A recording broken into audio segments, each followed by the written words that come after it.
Come with me as I take you on a short journey of my life, starting with my carefree and happy childhood in Paraguay to my present life in Vancouver. Here I am with my parents, Aaron and Susanna Froese, and my brother Eric. I was very lucky to have such loving parents. Here is Eric with his favorite horse, with my twin sisters.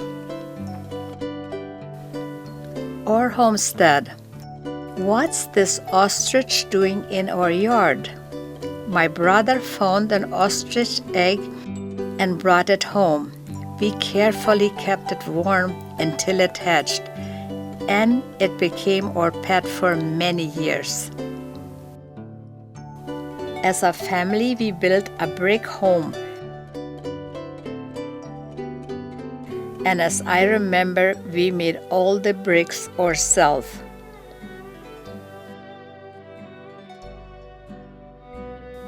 Horse and buggy was the mode of transportation in our village. As children, we enjoyed the rides, especially going to see our relatives and friends in the neighboring village. Sometimes we would spend hours getting there, so my parents would prepare a bit of a bed in the back of the buggy for us. I have fond memories of those journeys. When I was 14 years old, my father bought me a bike. That was a big luxury. When I was a bit older, we had the privilege of going on an outing once a year with friends on the back of a big truck. This was a very special treat for us. We grew sugarcane, and I remember the hard work of preparing the sugarcane to extract the juice and make it into a syrup. I would hitch the horses to the wagon and drive to the sugarcane field. In the field, I would cut the sugarcane, strip the leaves from the plant, and then load up the stalks into the wagon. I drove to our neighbor who owned a press, which I borrowed to extract the juice. Then I had to cook the juice for a few hours over an open fire, 140 degrees Celsius, stirring it frequently while outside the temperature were up to a scorching 40 degrees Celsius. The end result yielded about 3 gallons of delicious sugarcane syrup. This would last us through the winter. In exchange for using the press, I had to give my neighbor some of my syrup. It was a fair trade. Among the fruit trees, we had banana trees in our orchard. Here we are proudly displaying a catch of bananas.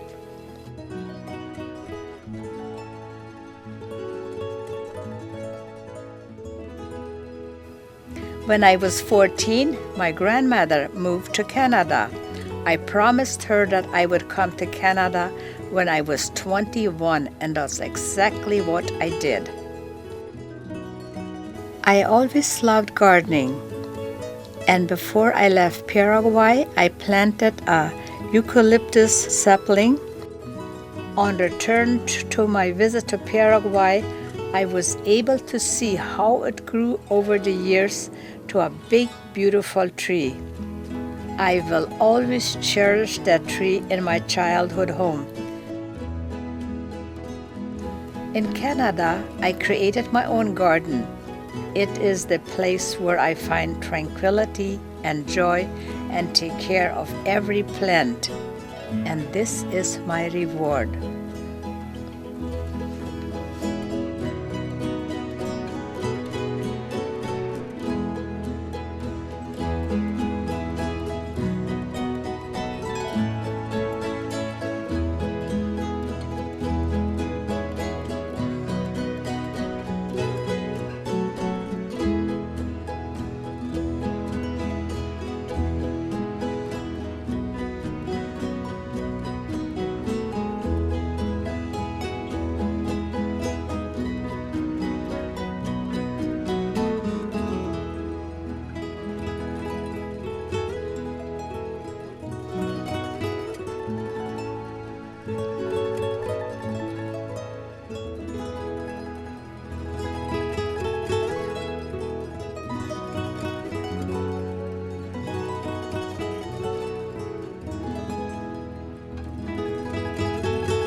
Here is a picture of a dogwood tree in my yard.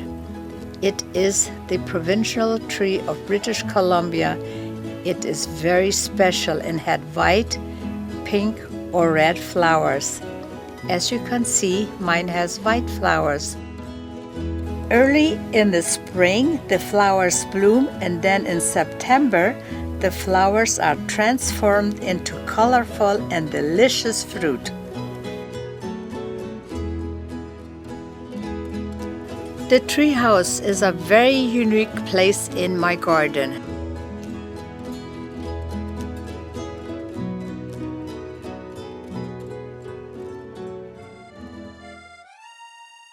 So many found pleasures in it, especially my grandchildren.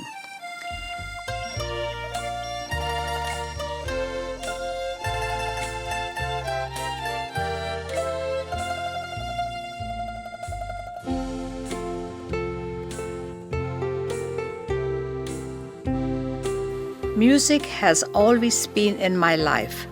My hobby is playing my Paraguayan harp. I had a musical family, so music comes naturally to me.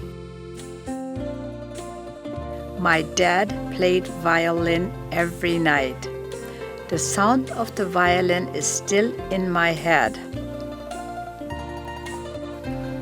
One of my highlights in life is swimming. I have been swimming every day in Vancouver for 43 years, from the middle of May till the middle of October. It is therapy for me, energizes and rejuvenates me. I even won the polar bear swim on an Alaska cruise, so cold water obviously does not bother me.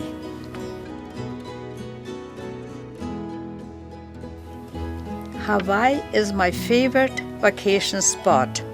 I enjoy the warm air and the water very much.